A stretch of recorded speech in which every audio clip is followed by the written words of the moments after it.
Hello and welcome back to Boring Dad Gaming for what might possibly be the concluding part of Rue Valley. We're kind of obeying the whims, really, of Harrow at this point. I keep forgetting his first name, is it? I don't know, Eugene, isn't it? Yeah.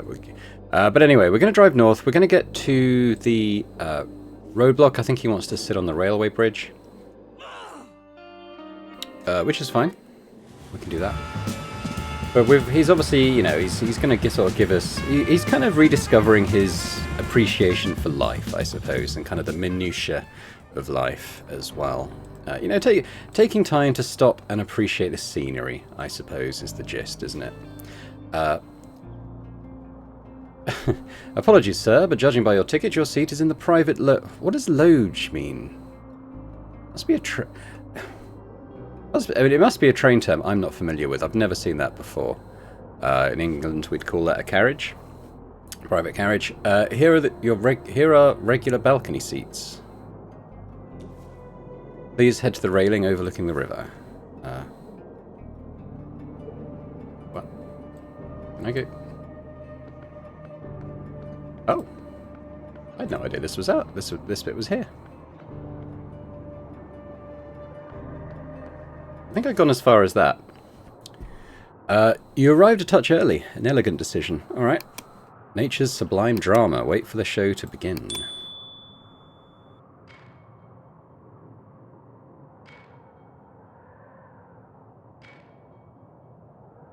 I wonder if the guy who calls us at 8:15, I wonder if that's ever going to have some payoff.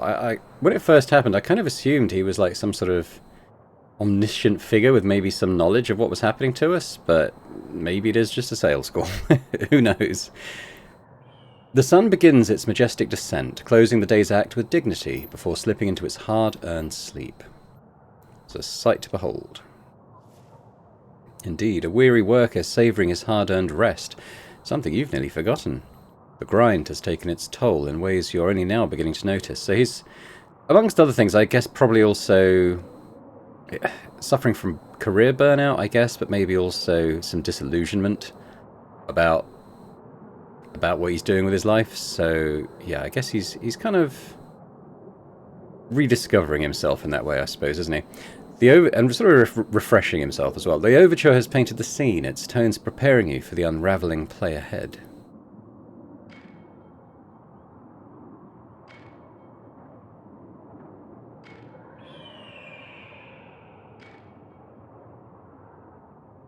The phone's gonna go.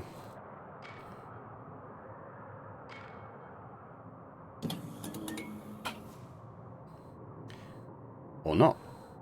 It still might. The sun is gone. It slips beneath the horizon, leaving dusk in its wake. The river below glimmers with the last of its light, while shadows swell to take its place. Its performance was top-notch, followed by an amazing outro.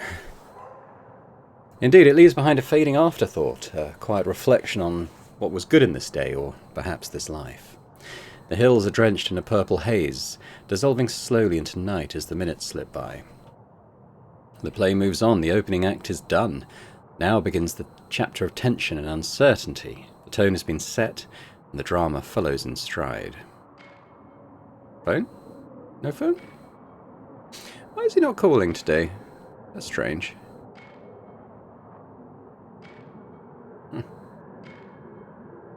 The first time we've not had a call at 8:15. Rain begins to fall, but here it feels different. Not like on the road, not like anywhere else. You see droplets moving in clusters across the distance, while the river below shivers under 1,000 needle pricks. The sky leans down to greet the land, like a splash of water on your face in the morning. On a summer night like this, the splash is welcome, even if it falls from the sky and you're without an umbrella. It comes to refresh, to give life. At some unseen point, rain and river seem to merge, a single continuity of water guarded by the silent hills around it.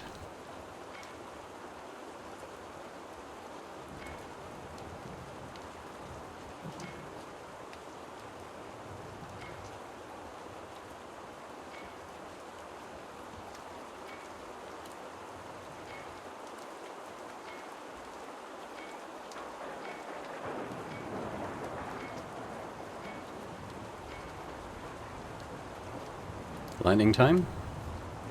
The story moves forward, the plot thickens. Nature slowly steers it toward the only course that can break the tension. Kaboom.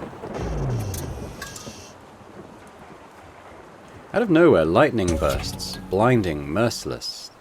Thunder follows, a roar that rattles the valley and echoes in your bones. For a heartbeat, you are in the very eye of the storm. The flash reveals the valley below, lit only a nick of time, yet long enough to carve strange shapes into river and hills alike. It turns the valley into a procession of dancers. Long-limbed silhouettes, graceful yet frightening, they twirl in the aftermath, the shadows weaving a choreography only storms can compose. The crescendo comes and goes in an instant, leaving only the echo churning in your gut.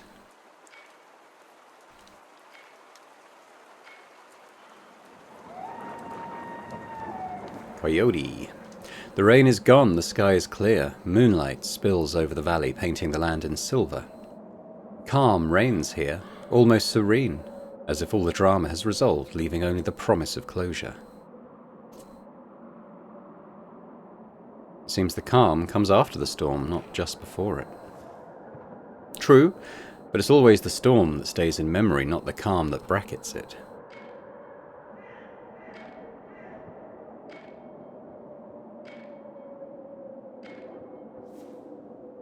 As the fiery epilogue sweeps in from the north on a collision course, you reflect on the performance you've just witnessed.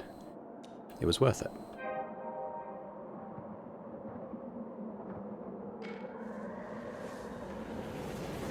Boom.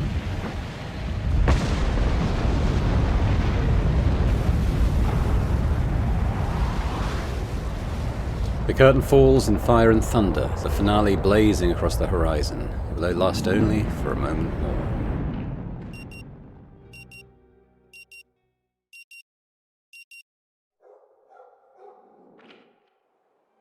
Still with me, Mr. Harrell? New loop, new opportunity. Are you ready to live? Summon the will to live this loop. Alright, what are we going to do this time? What we're going to do... It doesn't say here. Let's see what Eugene decides to do. Take a walk through the cemetery. Did we not do that already? So is this the way normal people live? Not by relying on the loudest thunderclap to get you going. Not by warming yourself using a matchstick until it burns out moments later and leaves you in the cold. Not by waiting for an emotion spark to inspire you and just riding it out for a while. The other way was too hard. There was only ever one true path, the rest was just coasting. That's over now. It has come down to your own willpower to push the boulder up the hill. So this orange dot is our willpower.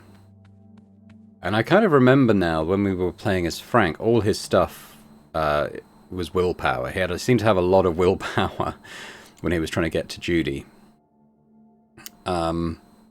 But it seems like this has got some sort of narrative purpose, differentiating it from the inspiration. We've used up all our inspiration. This is kind of what this is saying. We're now operating on willpower, not inspiration. So, well, I guess we'll see what difference this makes. One more minute, one more hour, one more day. Reusing the same tired resolve again and again and again. Sure. It's not as exciting, it's not as sexy, it's not the beautiful, terrifying roller coaster through the sky-high mania and the darkest pits of despair that you're so used to. This is quieter, duller, but it's the only renewable fuel for the journey through the confines you're trapped in. Quite literally in gameplay terms. And now what? Simple. Now you just keep pushing. Up the hill. Forever. Seems quite bleak, doesn't it? Can you hear me? Yes, sorry, but I have to go. Mr. Harold, please. Well, it wants me to go back to the cemetery. I mean, I'm just going to keep following what it wants me to do, because... I mean, what else can we do? There isn't really anything else to do.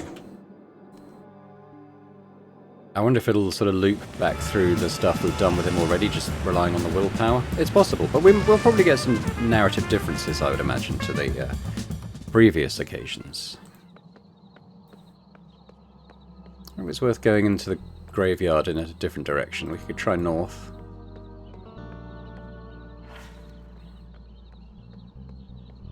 Oh, this is the same way I did before, isn't it? Haunting the graveyard again?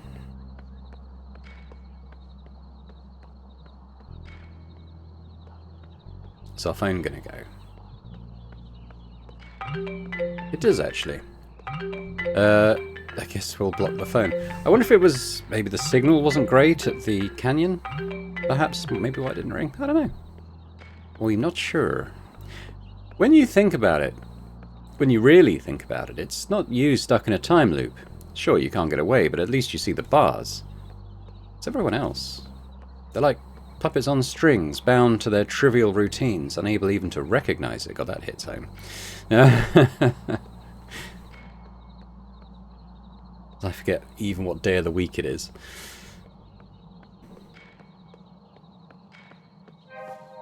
Your legs are starting to cramp, but you keep it at bay. There's comfort in knowing the pain can be held off. Even if it slips through, the rain will wash it numb. You start recognizing more than just the shapes of the headstones, some of the names carved into them.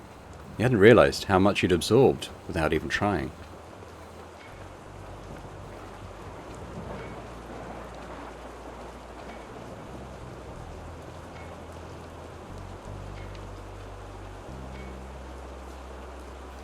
The rain washes it all away, and for a moment you feel clean. Not on the outside, of course, but somehow whole.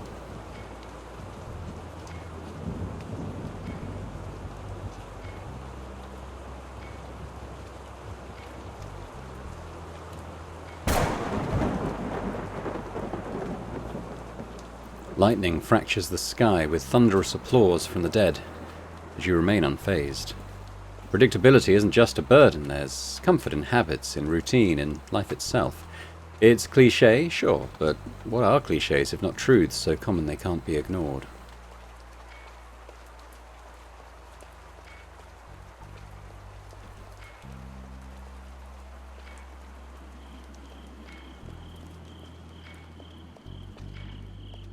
Gonna reset.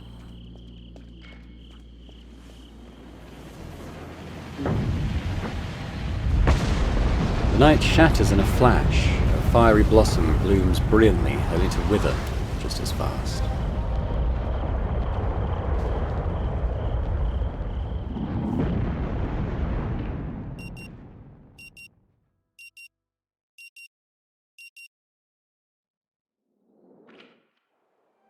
Still with me, Mr. Harrell?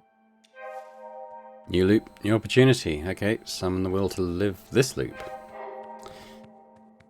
See. What we're gonna do this time. Mr. Harrell, can you hear me? Just drive south. Alright.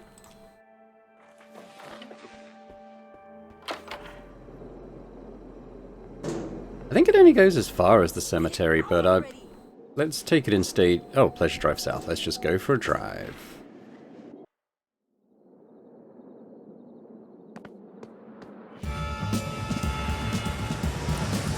The way he drives doesn't make it look like a pleasure drive. It makes it look like a frantic dash, doesn't it? But if that's what he's telling himself, I suppose. The car glides down a familiar road. Every bump, every curve known to you.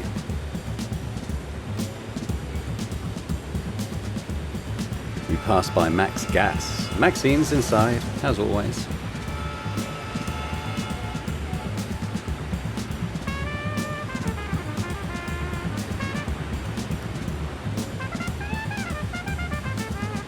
The sun is setting.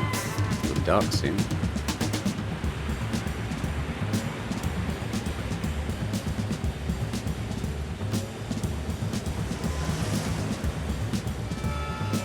The graveyard lies just by on your right. Keep driving then, huh?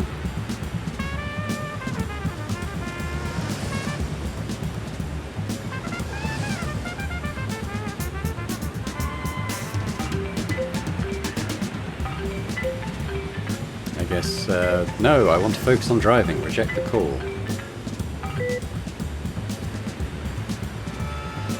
At last, the sun dips below the horizon. Clouds gather like a flock of sheep, drifting in the pen of night. Twilight, sorry. There'll be rain soon. It doesn't matter, there's nowhere to rush. Just keep driving. A little more focused. That's enough.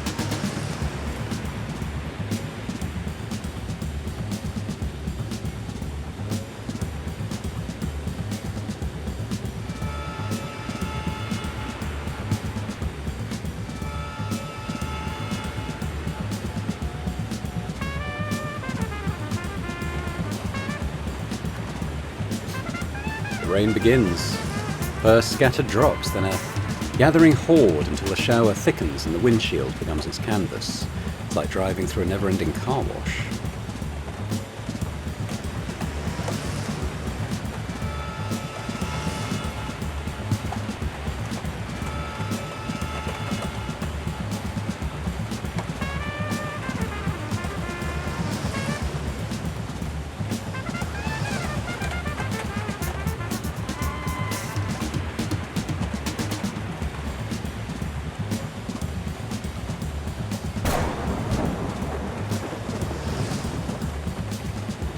It jolts you, but only faintly. You can almost predict the second it arrives by now.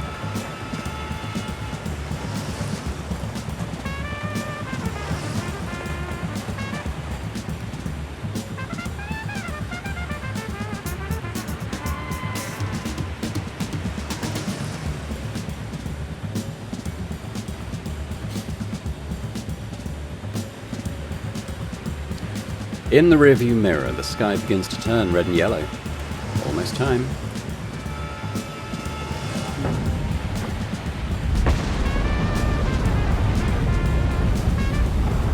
Strange, you realise you've never done this before. Always moving towards something, always with a goal in mind. Never simply going nowhere. It's easier when you've got a goal. Yeah. Then you think only of the finish line, but now without one, you don't think at all.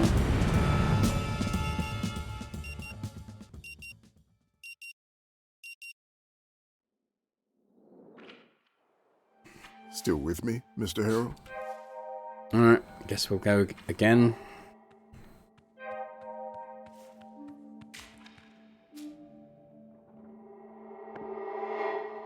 Mr. Harrow, can you Another hear walk me? through the cemetery? Really?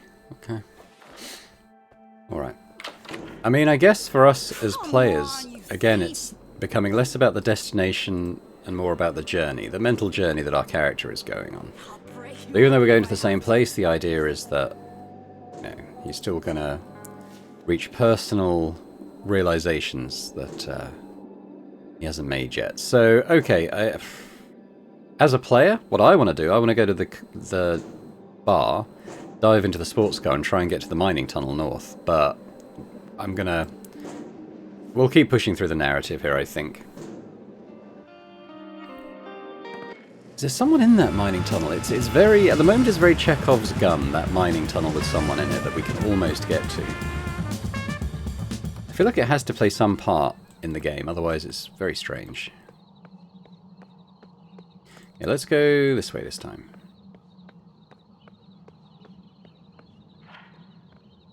It's the same plate. Maybe whatever exit we take, it always ends up at this same place. Perhaps.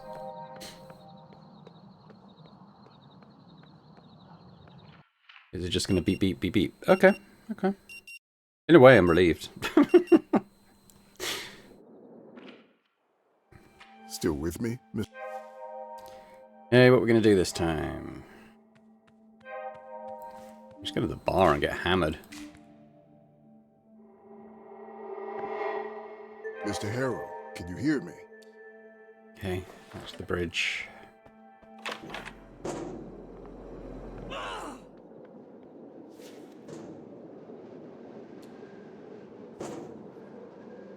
Give me my coffee, you jerk!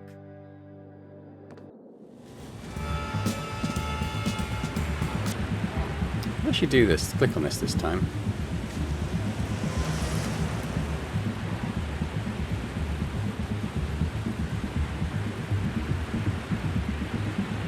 Oh, why I know that.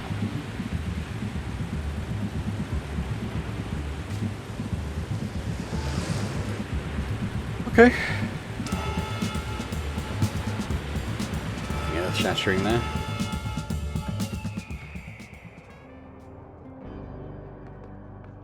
You know what? I wonder what happens if I don't do what he wants.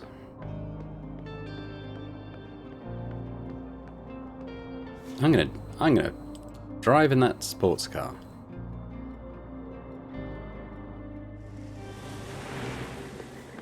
Maybe breaking free from the routine is the next stage.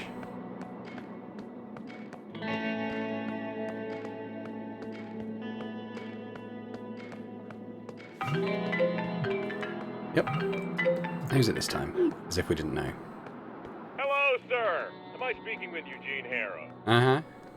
My name is Percy Rugger, and I'm a senior sales executive at Ulterior Paralegal. Alright, but I got a question But first. of course, Mr. Harrow. I'm here. Oh, I guess I need to hang up on you. Oh well. Nothing profound.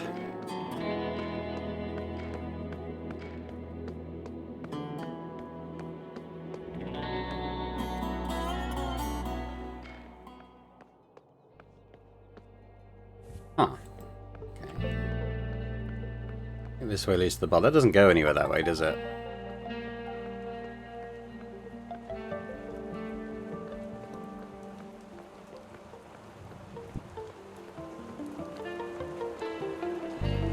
Steal the car. We're gonna drive this baby north.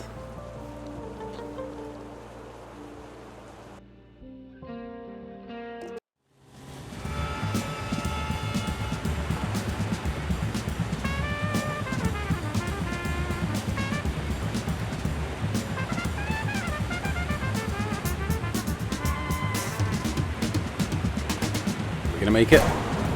Maybe not. This is the quickest I can do this. If I can't do it here, it's not gonna happen. The only way I could do it, yeah. I mean, my initial plan was maybe to try and take that bike and cycle the way rather than walking from the roadblock, but doesn't seem like that's on the cards. Still with me, Mr. Harrow? I didn't do the last one.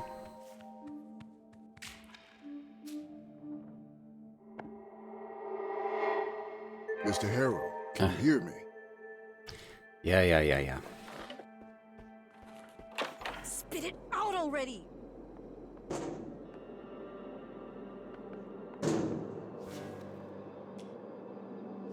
Sure. Yeah. Okay, well, let's keep following the narrative. I don't really know what else to do. At least it kind of speeds past the actual walking through the cemetery at this point. I don't know. Maybe we have to do what he wants a certain number of times before we move on.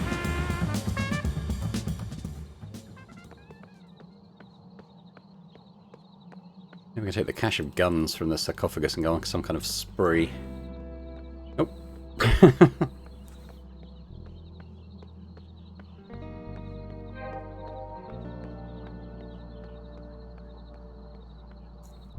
think I'm kind of ready to move past this bit.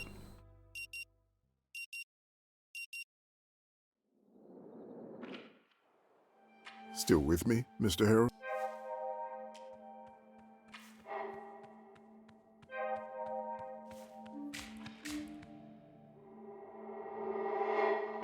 Mr. Harrow, can you hear me? Okay, this is a different one. Talk to Robin about comics. Okay, we could do that. Come on, you thief! Yes, Rue Valley Motel. Our Coral Destiny internet antenna is... No. I'm in a hurry to talk to you about comics. Oh, hello, Mr. Harrow. How are you? Are you ready to check in? Do you like comic books? Mr. Harrow, I love reading comic books. Like, graphic novels? Oh, that kind of sounds snobby. Purists who say graphic novel are usually just too embarrassed to admit they love comic books. But I keep telling people they can be both fun and artsy. No need to make it fancier than it is. But how about you, Mr. Harrow? Any go-to comics?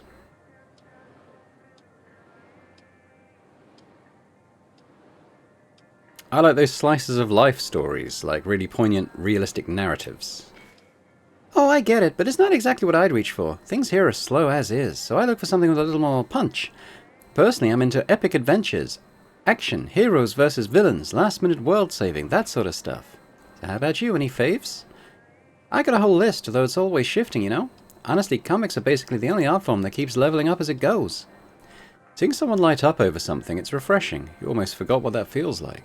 Most people file their enthusiasms down until they're smooth and cool. Not her. She lets hers sprawl and spark, reckless and bright. It's called being young. And it made you aware of how long you'd been asleep to your own, like a nerve reawakened after numbness. It's still there, somewhere, just out of reach, but knowing that it still endures is comforting. Beep beep. No? Alright.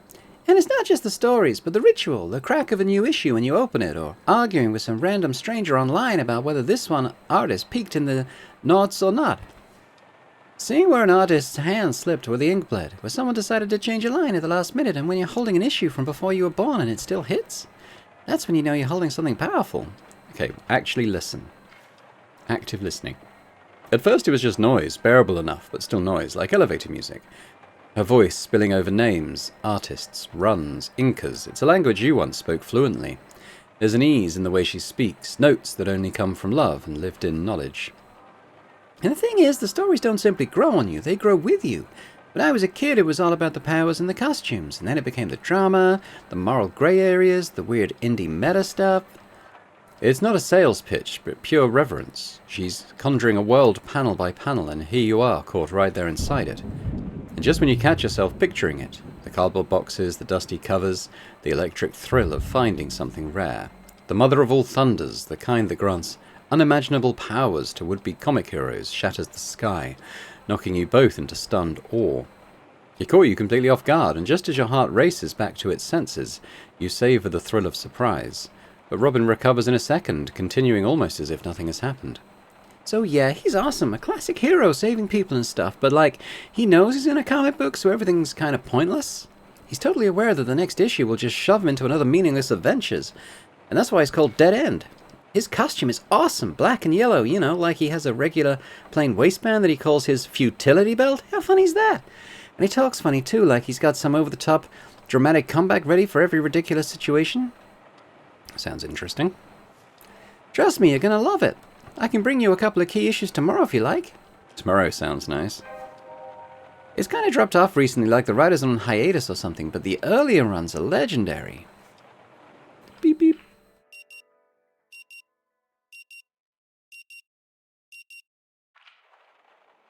Still with me, Mr. Harrell? Mm-hmm.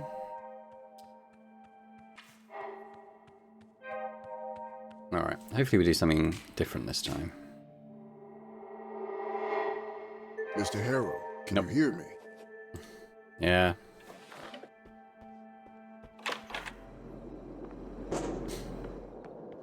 I'll break you open if I have to.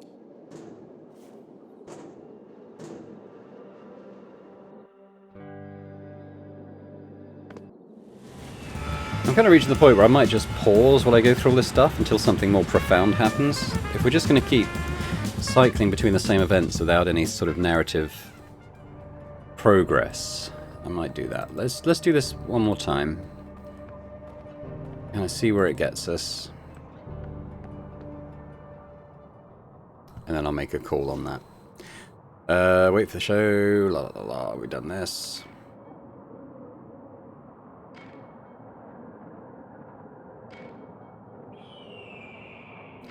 Not going to gloss over it this time, is it?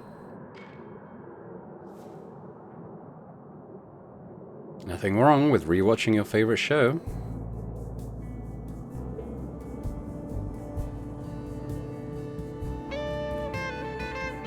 Oh.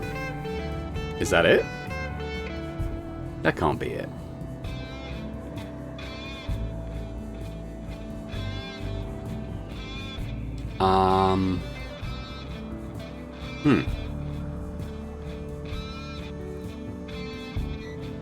If that is the ending, I'm not exactly sure how I feel about it. I'm gonna let... Oh, okay, no, the credit... Oh, wow! Okay, game. You got me. You got me.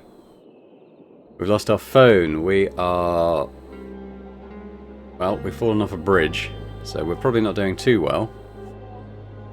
Okay, that got me. That got me. I appreciated that.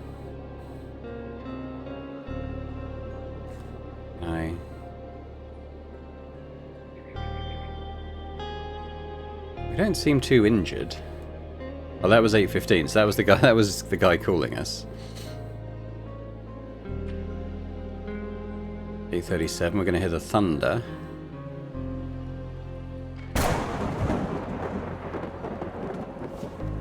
You're breathing. Well, that's a start. Pain is coursing through your whole body. It's not like the pain of dying, but it hurts like you've been squished by a hydraulic press. Can you move? Wiggle your arms and legs very carefully. Every muscle, tendon and bone moves as they should. Though you fell from a cliff, somehow you're not hurt. Yes, your body hurts like you've been tenderized for deep frying, but you're whole. Alright. Let's get up slowly.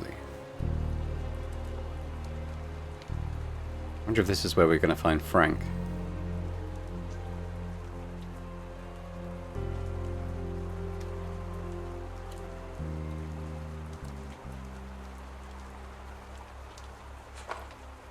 Lost my brain map. As the shock passes, a realization slowly dawns on you. You were so certain that you would have explored every millimeter of Rue Valley reachable to you within the loop. Well, you were wrong. Yeah, because this is Coral Destiny stuff. It's over here.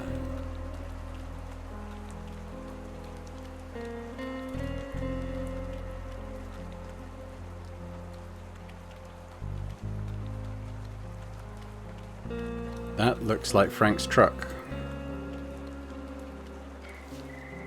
You'd recognize this pickup anytime, anywhere, even if it was lined up with a million other trucks. Frank's car. Still, in addition to the obvious fall damage, it's not exactly the way you remember it. The river has deposited so much silt, glistening with oily rainbows, and the winds have blown in so much sand as if the car has been here for a week, at least. Yeah, so if Frank's phone's not affected by the loop, maybe his car's the same. That would explain the accumulated dirt. Well, let's check if his rear light's still broken. It is, but so is literally everything else on this vehicle. Doesn't mean jack shit. Observe the car as a whole. Wrecked like a giant child decided to vent their tantrum on it. Move the branch and enter. The pickup's cabin is a mixture of wind-blown dirt and years of its owner's negligence. The ashtray is chock full, so much so that Frank started killing cigarette butts in cup holders. A whole bunch of sprays, half-used duct tape rolls and tools litter the place. Things you don't even know the names of, let alone their purpose. Alright, check the sun visor. An unexpected photograph falls into your lap. It's Frank and Riley hugging in front of the Rue Valley motel. You barely recognized everything. It's like you peered into an alternative reality. Alright, check the glove box. Only one heavy-duty work glove covered in oil and grease. But behind that is a purple business card with gold-coloured letters etched into it. Madame Lorraine's Infinite Seance, every Sunday from 8 till 9 only on Bell Radio. And on the other side, esoteric dream analysis and fate divination and a call number. Seems like Dr. Fink is not the only one with the dream interpretation superpower. Well, some healthy competition is always welcomed. Perhaps I could give her a call. There'll be plenty of time for that later. Memorize that number and continue rummaging. It's a one-time opportunity. Yeah, okay, check under the seat. There's only a crumpled soft package of Desperado Gold cigarettes. Look at the bobblehead. In this dim light, you need to squint your eyes to focus on the figurine, a person wearing one of those Coral Destiny spacesuits. There's a small plaque at the bottom. First Commander Judith Resnick, it says.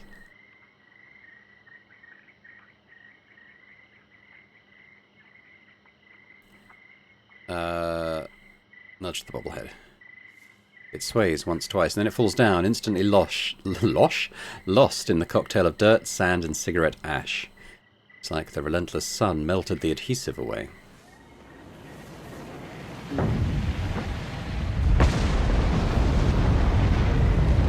All of a sudden, the sky ambushes you. Streaks of amber and red start to twirl, and you know it's time for the reset. Your hopes of actually finding anything useful are crushed like a brainless bug under a heedless heel. Oh well. But wait, what the hell is that? That's Frank. Frank's corpse, and to think you'd looked everywhere for it, only to find it here by pure chance. For it to be snatched away by the loop, first a slap and then a spit in the face. I wonder if we'll be immune to the time loop now. Because how the hell do you plan on getting down here again without risking death?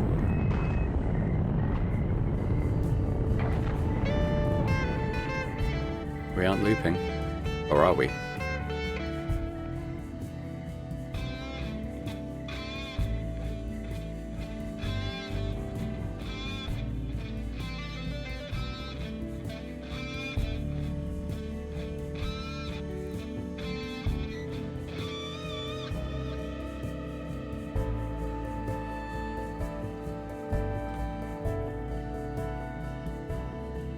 Didn't loop.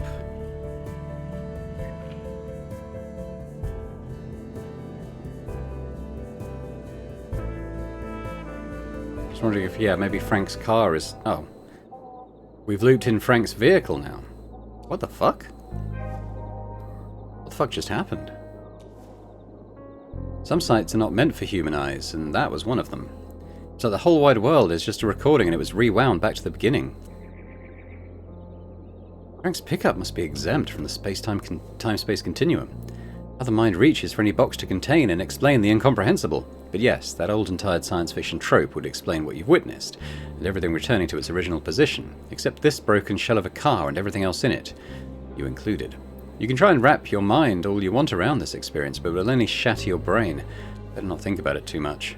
One thing is certain, you've unwittingly given yourself a fresh start. Maybe even a chance to get out of this prison. Just when I finally accepted I'd stay here forever. Didn't have any other choice. Now you do. Move the branch. Okay, intention updated. Let's have a look. You're in a time loop.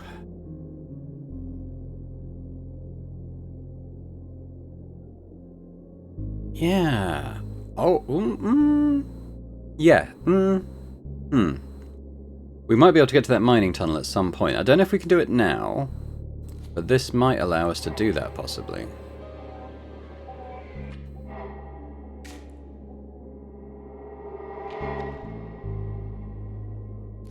This was a time loop well spent. Yeah, let's explore. I'm cool. I was very ready for there to be something new to do.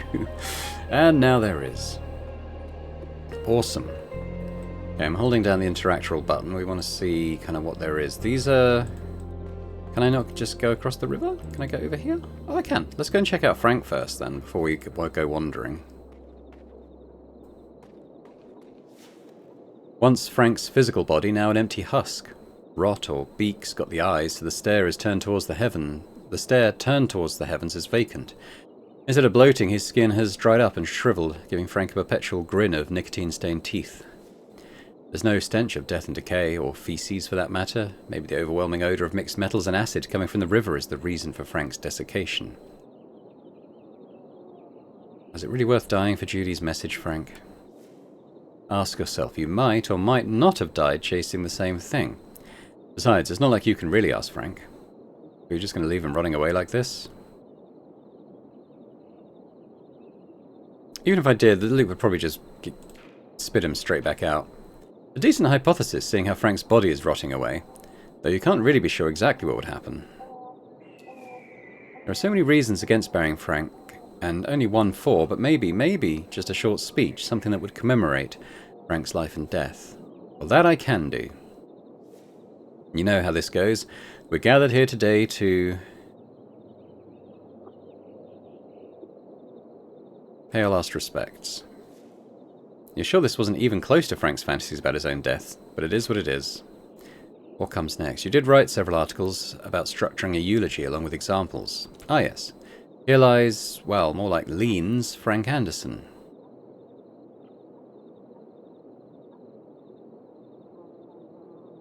A man who was led into death by love.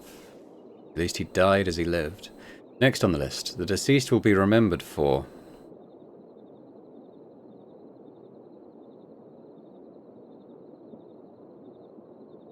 The signal we're both chasing.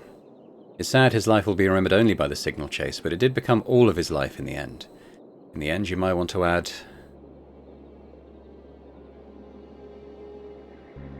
See you around, I guess. Alright, well that's it for Frank. It seems like there's some alternate... Maybe alternate paths? Let's go this way first. You can see the Kuiper Belt from here. In fact, you can walk there. Do I want to walk there? Actually, yes. I think that'll help me get to the mining tunnel. But let's see what's up this way first. Not much there, but empty desert and K Ranch. I don't really want to go to the K Ranch right now. Okay, let's see how long it takes to get to Kuiper Belt.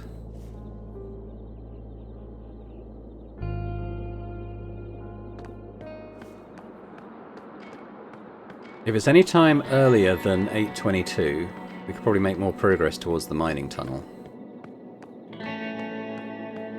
Here we go. Now I have lost a couple of minutes giving a eulogy to Frank.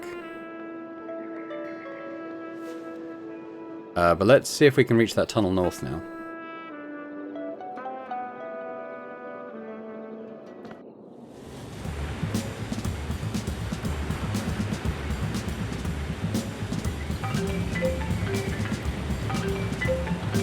Well, let's answer the phone this time. It might be something different. I mean, it's obviously the same guy. It might lead us to a slightly different conversation. Speaking. My name is Percy Rugger, and I'm listening. Splendid! Now, if my information is correct, you have recently been unjustly... Psychotherapy in Rue Mr. Valley. Harrow, let me be frank with you. I have no... we have only known each other for a couple of minutes, so I presume you're ready for the next step in our cooperation. Okay, I'm too indecisive, but do I have to decide right now? Well, We have a chance to say, okay, so nothing new. But at least we know.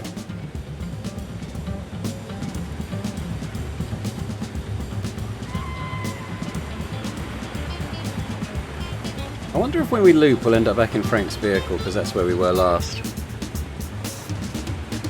I'm not sure. I could try... Yeah, probably too late for that. I was going to see maybe we can call the psychic, but I'll try that next time. Oh, hello. Made it somewhere. Ho, ho, ho.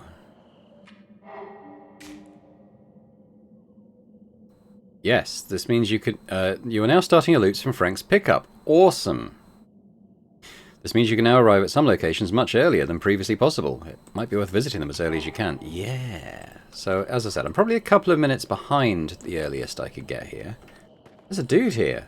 Who's got one leg? That's Ben. What's Ben doing here? Ooh. Coral Destiny. Ben. What are you doing here, my man? Doesn't take you long to connect the image to the voice you heard over the phone. That's Ben. Alright, we'll leave him be, I guess. Okay. Going on with his car.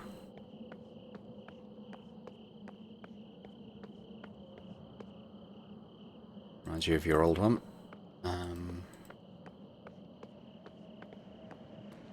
Anything over there? Okay, let's go and have a look at the mining tunnel. Ooh.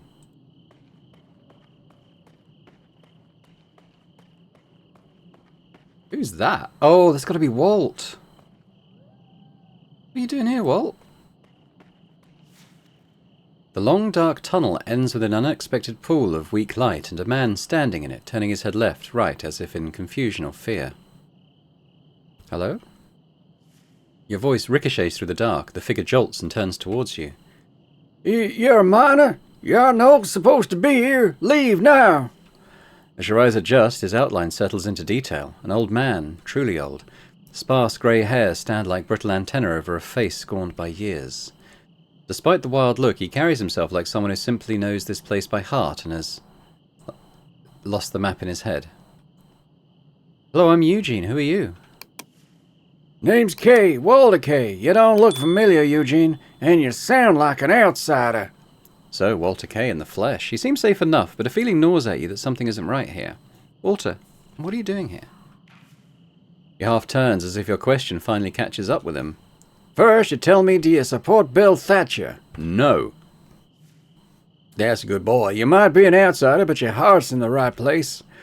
Apex Ore props him up, and there was nothing I could do, except I'm not without teeth.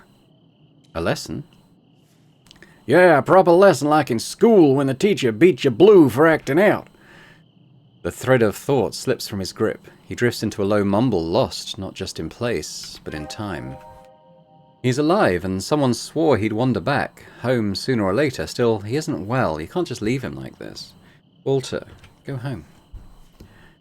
Home. Maxine's there. She's worried. I just need to make sure everything's in order.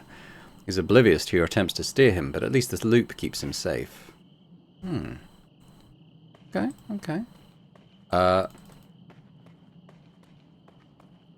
Let's leave, because we might be able to interact with the Coral Destiny doorway as well.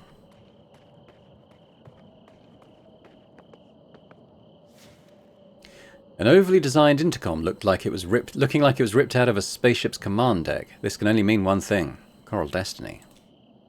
Yes? As the video feed switches to the face of a seemingly young woman, you feel a prickling sensation at the back of your skull. Can we continue in person? I don't want to talk to a screen. No one wants to talk to a screen. Ever. That's not exactly in accordance with Coral Destiny's security protocols. But I don't see why not. Screw Coral Destiny's protocols. Okay. Wow, we're somewhere different. This feels cool. Now, she's obviously there to talk to. Is there anything else I can interact with, though? Wow. Just having a look. Okay. Some sort of hydroponic stuff going on. We know her name is Dana somehow. Workstation full of sciencey equipment and papers. Let's talk to her. Hiya! So sorry about that sterilization procedure, but it's necessary in a facility of this type. And don't you worry about the chemicals. They are all organic in origin. Why do they taste like strawberries? You licked your face during the procedure? Oh, wow. That makes you the first person who ever did that. But listen, it's not a problem. Just make sure to drink plenty of water today, and please come visit tomorrow or sooner if you have a headache, nosebleed, or rectal pain. Deal? Okay. Are you from the Overshoot Forum, perhaps? It's not every day that someone from there comes to talk in person. But I've never seen you in Rue Valley, so you can't be a local. Eugene Harrow. Her hand shoots forward and suddenly stops. She hesitates, arm levitating between you, clearly thinking, what if he licks my hand? And then pulls it back. Yes, Mr. Harrow. I'm Dana Peters. So, what can I do for you? Should we just work through? Why was the sterilization process Few necessary? who have asked me that question. People usually accept it as a necessary protocol without trying to delve deeper. Most of the species here are hybrids of my own creation. Because of that, they are vulnerable to all pathogens. So, without immunity of their own, I have to provide it for them.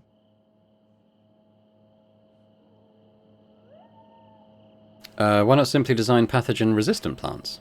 If it was only that simple. To do that, I would have to expose the plants to dozens, hundreds of pathogens, cultivate the strains that show the most promise. My long-term goal is to increase their resistances. However, in everything I do, I have to calculate the cost. Not in terms of money, but in terms of time. My current generation, Gen H, is the best that I could do with the resources I have.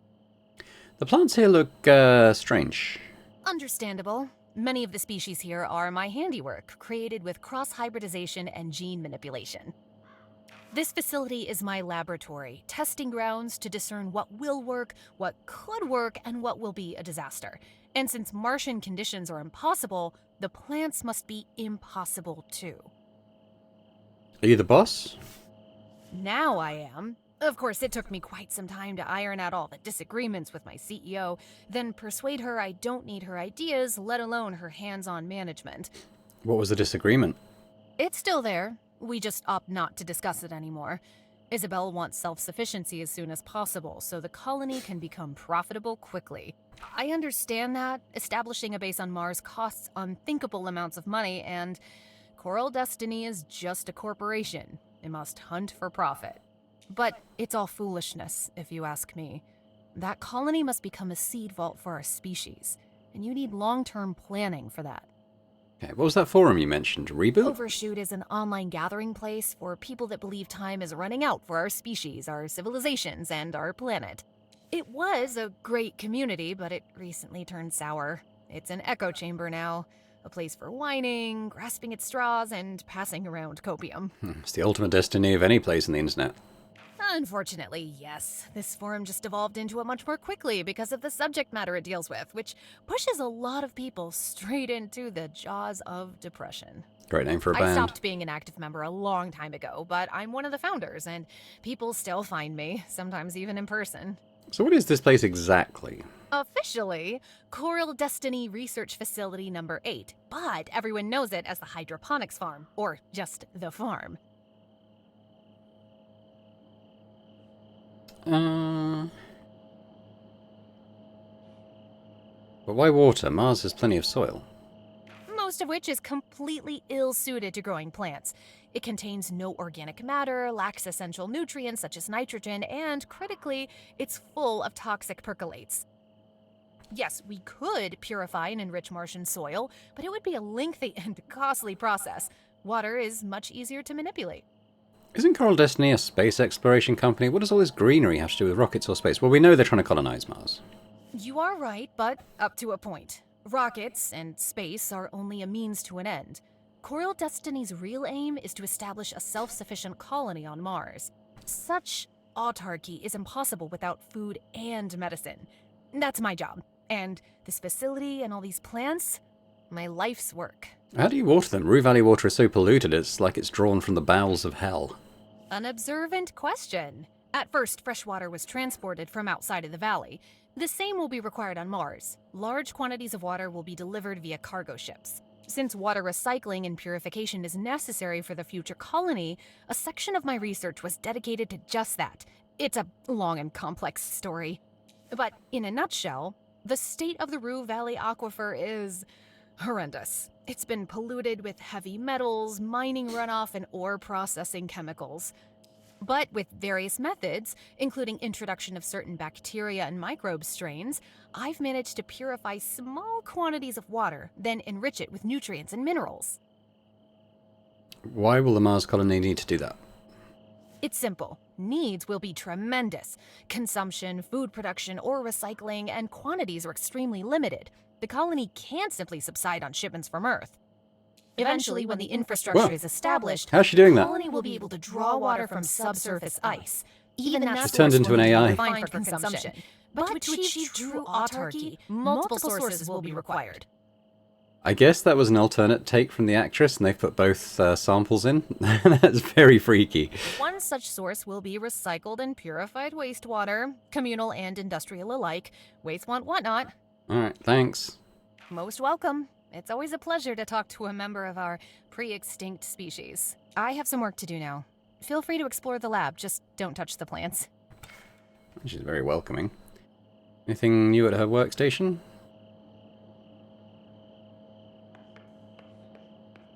There's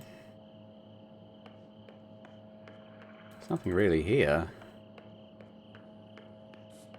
It was interesting. It's nice to see, nice to do something new. We should go talk to Ben. Again. And again. If we can't talk to him again, I might just do that phone call now. Alright, well let's look here. We might have a new intention. Well, we got a new person. Dana.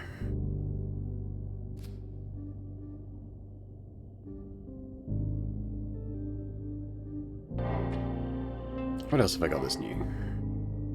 Ah. Walter. Okay, well let's try ringing the psychic. Oh, or not.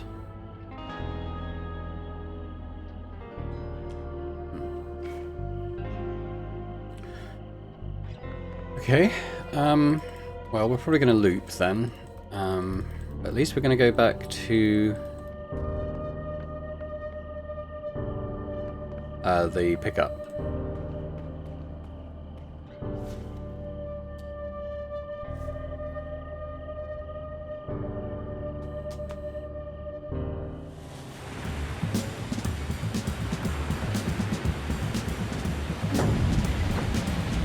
Time to loop.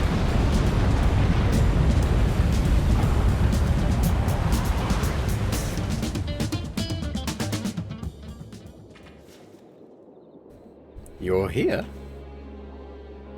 I thought I would reset here only if I'm in the car when the loop ends. Yeah, that's kind of what I assumed as well. It makes perfect sense when you think about it. The loop doesn't reset, it rewinds. You saw it with your own eyes. Oh, okay. That means I'll never reset at Dr. Fink's office again. You got your wish, didn't you? Move the branch and get out of the car.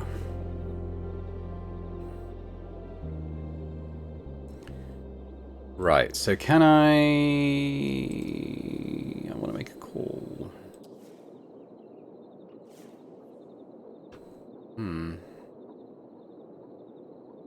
Okay, well he can't do anything yet. I suggest we go to the K Ranch and see. We know we can get in pretty quickly. Wonder if things might be any. We could also do in Kuiper Belt, obviously getting there a bit sooner. But let's go to K Ranch. I'm not quite sure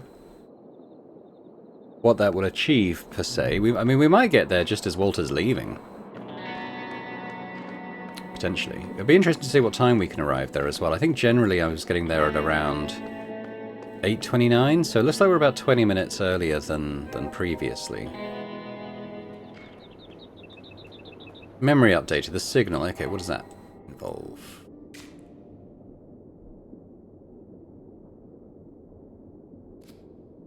Okay, yeah, I mean, I knew that. But let's go in the tunnel. I wonder if we might find Walter coming the other way. He's probably got out a bit sooner though, hasn't he, I'd imagine. So Alex is not locked in his room during the entire loop after all. He seems to be occupied with something at the window. Try and figure out what he's doing. He's testing whether the bars are still secure. Most likely trying to figure out whether Walter used the window to go AWOL. As you watch him move around, you can catch a glimpse of something, a gun tucked into his waistband. The gun. I'm not going to be involved in anyone's death again. No one signs up for a second death, and pulling the trigger on the same soul twice? That's nightmare territory. Right now, waiting is your only option. Okay. Give him some time to return to his room.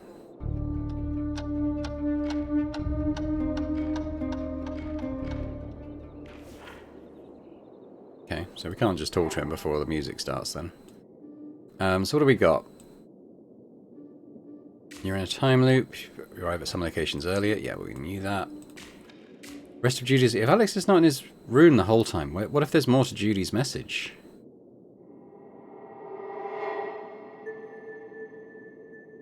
If you get to Alex's room before him, you would be able to listen to the signal again, only earlier. You have to know if there's more of this message. You don't even have to shoot your way through. You can sneak up to his room while he's wandering around the house. But in the next loop, you ran out of time for that little exhibition in this one. Okay.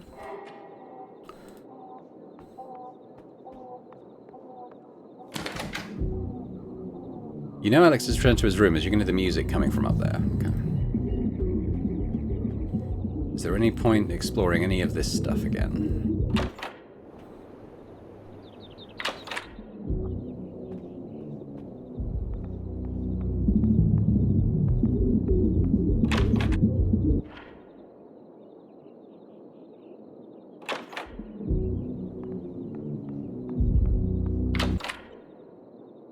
I'm going to take her book. Read the first couple of sentences. Okay, or don't. Take the book with you. Okay, there's not... It doesn't feel like there's... Hang on. No, I don't want to kill time with that. Well, maybe that's a way to kind of wait without having to, like, travel somewhere. That's interesting. Well, we know we can just go out.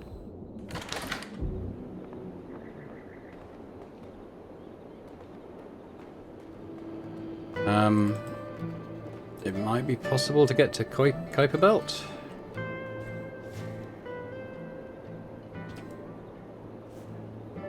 I mean, it is possible. I was just wondering if it's possible to do anything there. Probably not. We're probably getting there around the time that Anita is going to be... I'm just going to... Alright.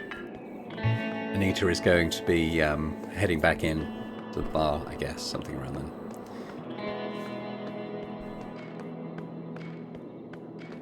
She goes in at about 25 past.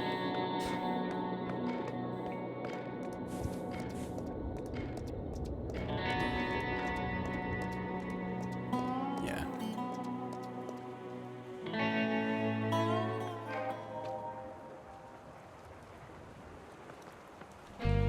So we're not earlier here. I guess we'll probably just try and loop again. I don't want to go to the motel. I don't want to end up back in Dr. Fink's place. So why don't we... we'll just drive north, because it'll reset before we get anywhere useful, so...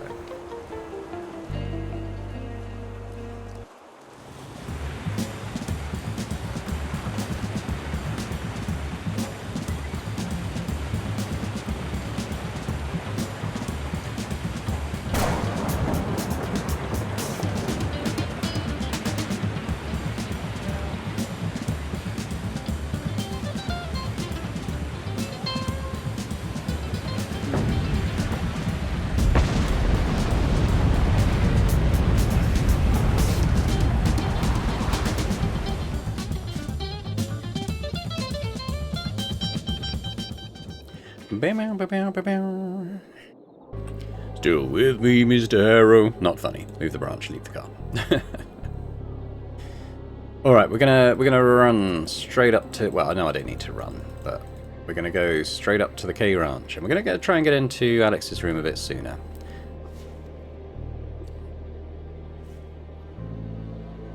See what happens.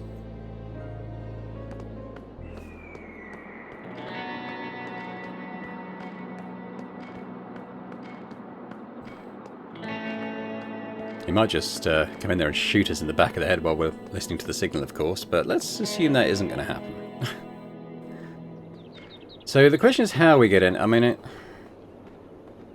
I presume we'll just go in the tunnel and just try and sneak past him, but... Let's see. Yeah, sneak into Alex's room.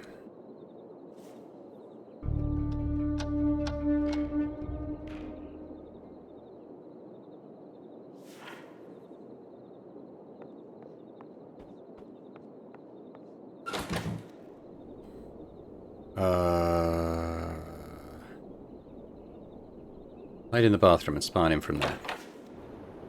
You slip out of his line of sight at the last possible second, leaving the door cracked, just a sliver to keep tabs on his every move. But very soon he moves into a blind corner you can't see. Out of sight, but not out of earshot. I'll trust my mouse-keen ears.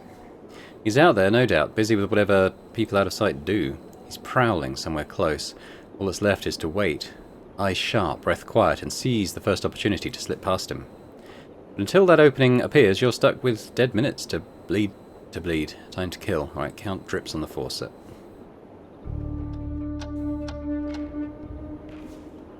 Footsteps fade away. He's probably in the kitchen now. Alright, so do we go up to his room? Oh yeah, there he is. You step on the stair and hear a very loud creak.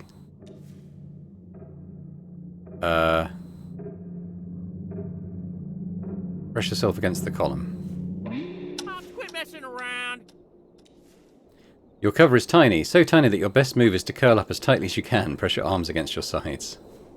You've turned into a needle. Stop fooling around and show yourself. This house is falling apart. Everything creaking to high heaven. The sound of his voice tells you he's back in the kitchen. Sprint to Alex's room. Stop right there. You burst into the room and slam the door. The dust rises around you, resembling fog from a horror movie. Lock the door. Now, let's check if you can catch some signal at this time of the loop. Don't linger. Every moment counts. Okay. Yep. Alright, no time to lose. Run Freakmaster. The program boots up with a flicker of terminal code, then shows the list of its saved frequencies as you expected. Click on CD comms.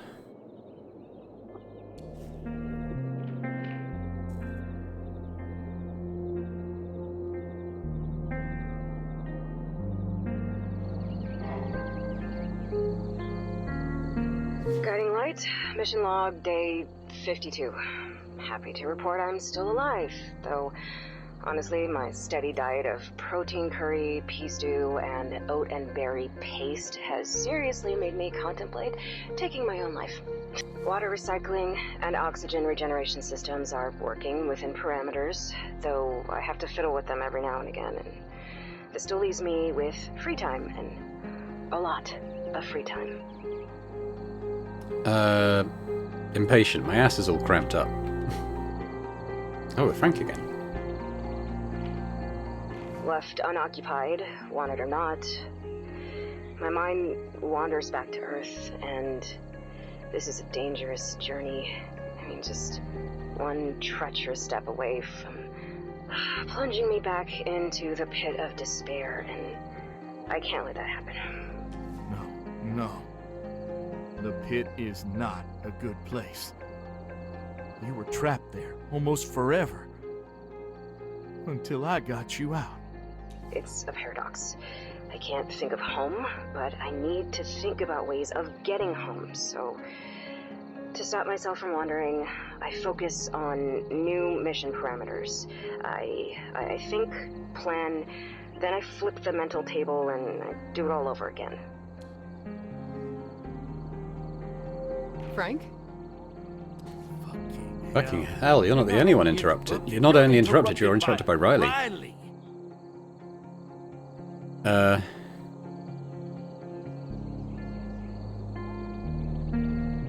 Not now, Riley. Well, hello to you too.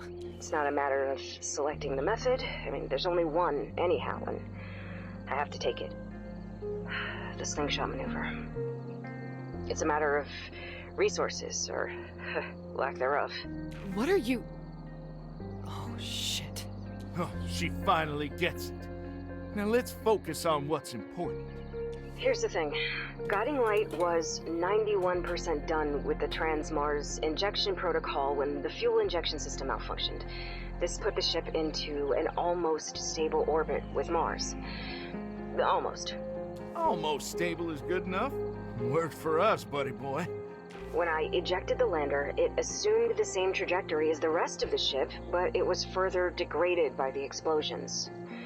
As it stands right now, I'm in an anomalous Earth-Mars orbit, doomed to a perpetual circling, never to reach either planet.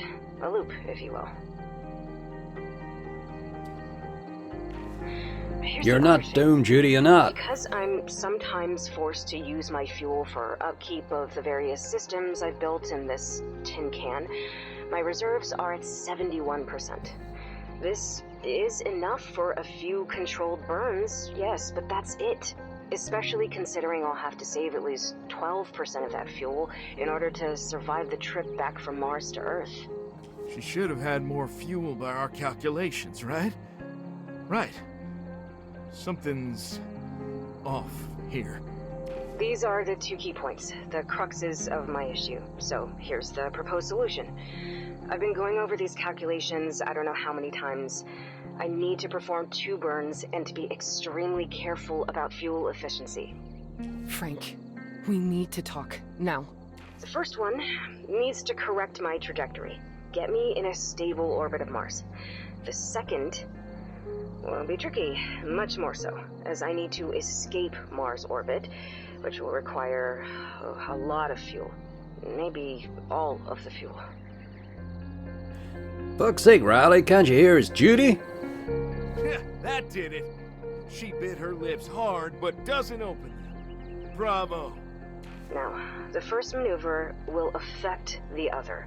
If I fuck up the first and get too close, I might not have enough fuel to get out of the planet's gravity well. Or if I don't course correct properly, I'll just shoot past the planet and get into an even worse trajectory.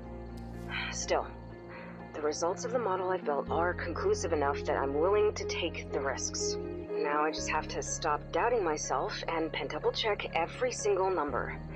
Again, I'll record again later. Have to conserve power as much as possible. Frank, please. Alright, guiding light mission log day 54. Can't sleep, so I've decided to crunch some numbers. Again, I'm sick and tired of talking to the walls, so what the hell? Sunshine's plentiful, let's waste some kilowatts and record this thing. At least I'll have a reference point for later to recheck the math if I need to. Fuck, if only the lander's main computer wasn't so limited in its functions, or if I was a better programmer, I could run some real simulations, but this will have to do. Listen, I know about Judy's message. Dramatic. I don't believe you. Stop ruining the most important moment of my life. She'll start crunching numbers now, saying exactly how much fuel she has left. Just listen. So, let's start with the basics. Right now, my fuel reserves are at 71%. I'll need the bare minimum of 12% to survive the Mars-Earth trip, so this means the total fuel available is 59%. So far, so good. She knew. She fucking knew. All this time. Let's be reckless. Grab Riley's shoulders and shake her. How do you know about Judy's message? Let me go, you jerk! I never said a word for exactly this reason. I heard the whole message when Judy's lander reached near Earth orbit. Like it did again. So this signal is like an echo signal, right? Like this stuff's already happened. It's not live. It's a rerun. Just look at yourself. Imagine how you would have been if you'd known the entire time. Fucking hell, Frank. Even now you think she's alive. You know that she couldn't be. Hurt her. Rip out her tongue, pluck out her eyes, bite off her ear. Hurt her. Hurt her. Hurt her. Rue the day you ever returned to the valley. Well, fuck you too, Frank. In case you forgot, you were the one who told me that Coral Destiny was looking for people. You told me to come home. She struggles. She hackles her hair, teeth bared. But she's in pain. More. More!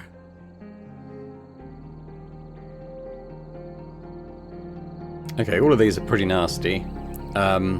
If only I let you hang with those high school idiot friends of yours. Now you'd be a junkie hobo like them. You low-handed bastard. Bringing out shit from way back when? Real class act. Let her have it. Let her have all of the pain you have suffered. You know that every day I dream that you went to that fucking mission instead of my Judy.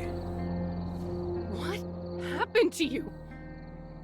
You're not Frank anymore. No. You're like some folktale demon of anger and grief. That's it. That's it. Your toxic barrage has brought her down on the verge of tears, on the brink of crumbling, fucking down.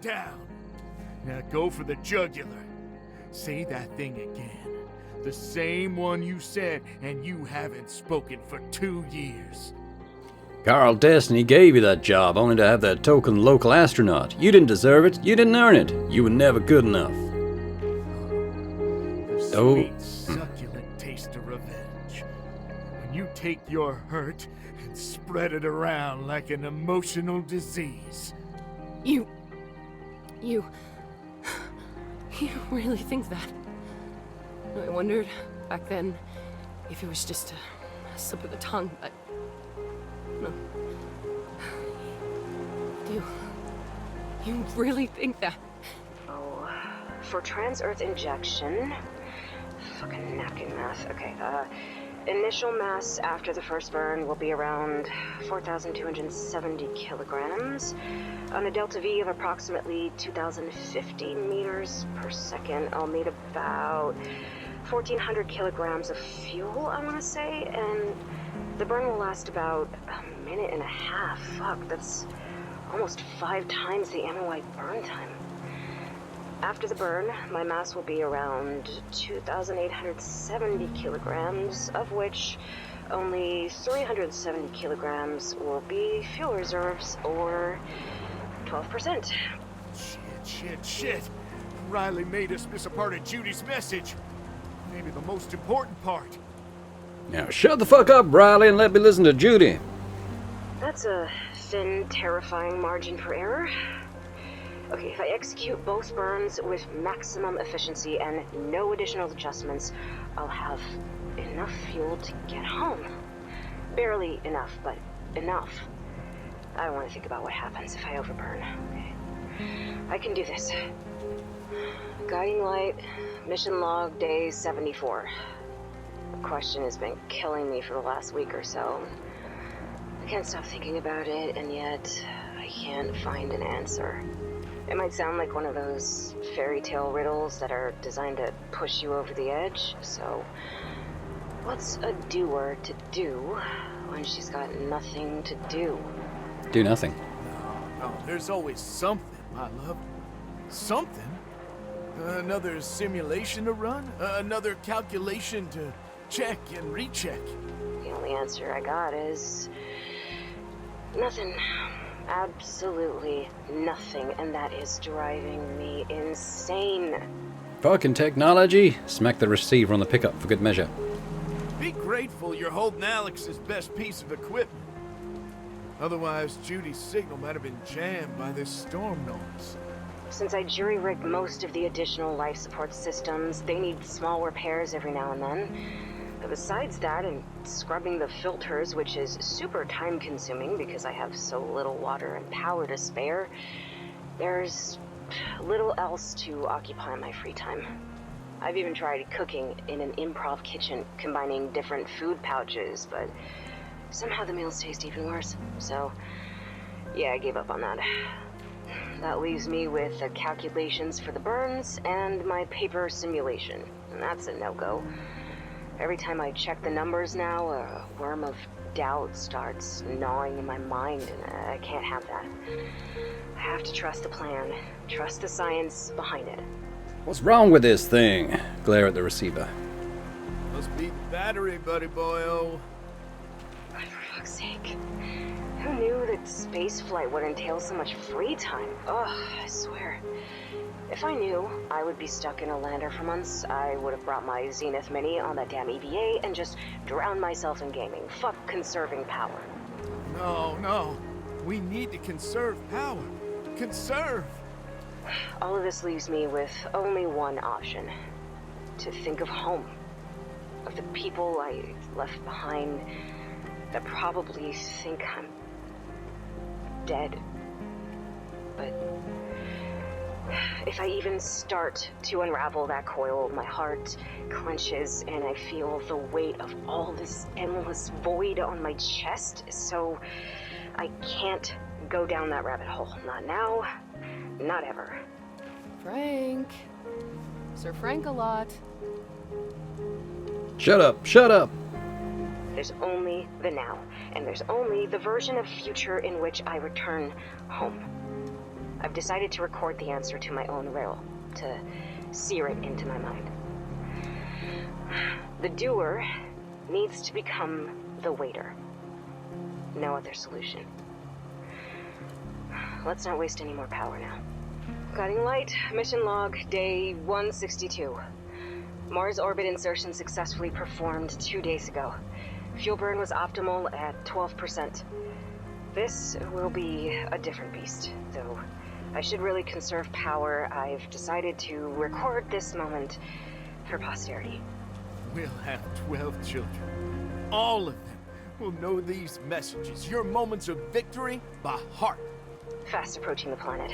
Velocity 7.34 kilometers per second. That's not the only reason.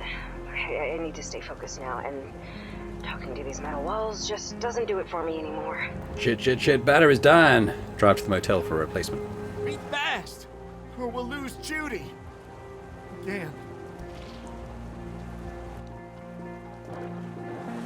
To the best of my knowledge, the course correction maneuver I executed 2 weeks ago was a success.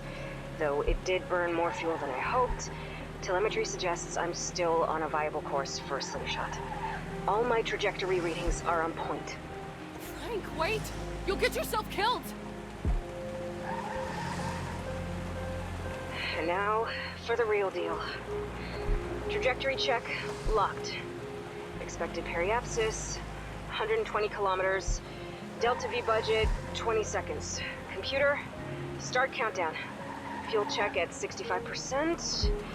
Attitude control system aligned at 0. All 3 axes. Gyroscope stabilizers active. No unexpected drift. Pitch and yaw meters stable. Frank, stop! For fuck's sake! You're too disturbed to drive.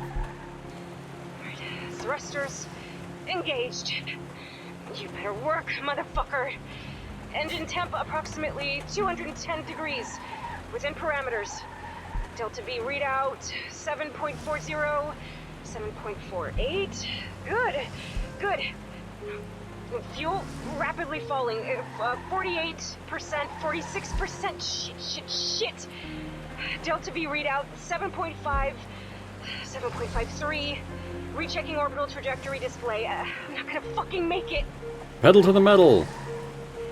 Fuel recheck 40%, falling fast. Shit. I'm getting too close to Mars, and I don't have enough fuel to get out of the planet's gravity well. Morning burn! Stop, fucking Anderson! Stop, Frank! Fuck!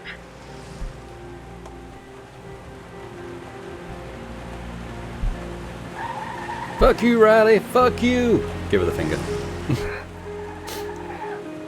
Maybe I should just open that airlock and be done with all of this. What the? You piece of shit! Mission day, I think it's 181. Yeah. I've been mostly sleeping for the past couple of weeks. There are some bottles of Zincodium in the medicine box, and to be honest, even the dreamless void inside me is better than the real void outside. Fucking finally. Continue listening to Judy in peace. You know, habit is a fucked up thing.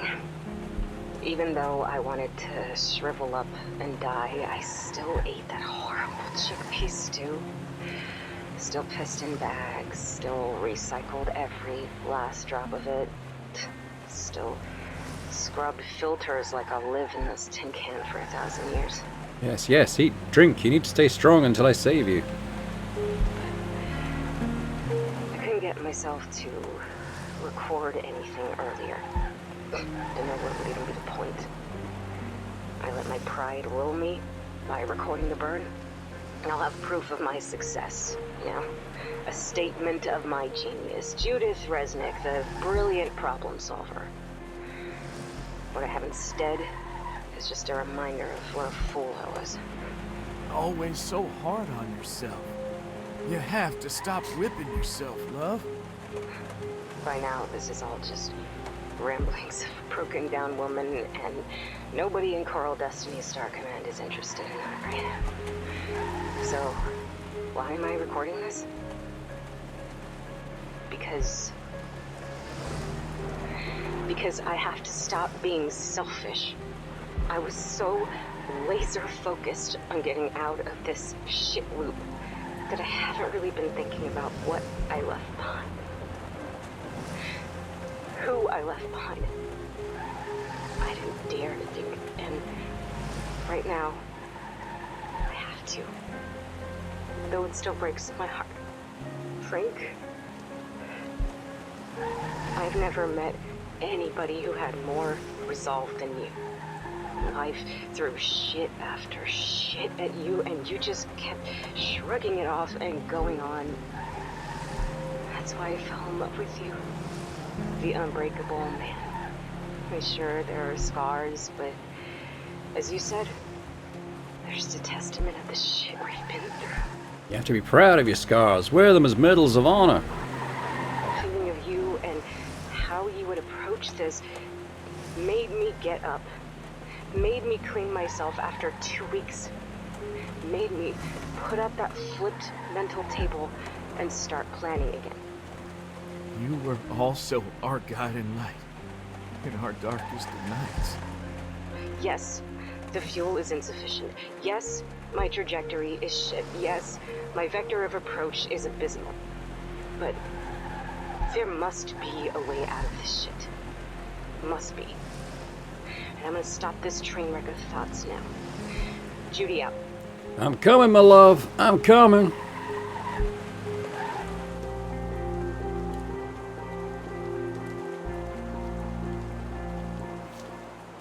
As Judy's voice is scrambled in the signal's interference, so is the vision.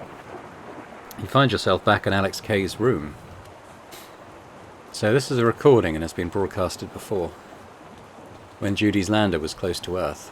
Now it's close again. That's why you can catch the signal. So Judy can't be alive. She can't. With the lack of resources she mentions, not for that long, so she's floating in a tin can, far above the Earth. And Riley heard the message before. Yeah, most likely without interference. She hid it from Frank. I need to get my hands on the whole message. How do you intend to do that now that Riley is out of your reach? Is she? I don't know. Well, one thing's for sure, you're not getting out of this room until 8:47 PM. Yeah, okay, I guess we wait until the end of that loop. Sorry, Alex. Maybe he doesn't shoot the door down and come in and shoot us to death. I mean, he might. There's the thunder.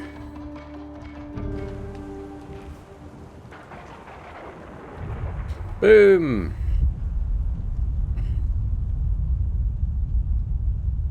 Be interesting to find out what actually caused the time loop. I mean, it's obviously something to do with the signal, the lander, Frank as well in some way, but, you know, in mechanical terms, I've no idea what actually caused it. Okay, well, let's move the branch and leave the car. We're going to take a quick look at our mind palace. What do we got? So we've got, we've completed this.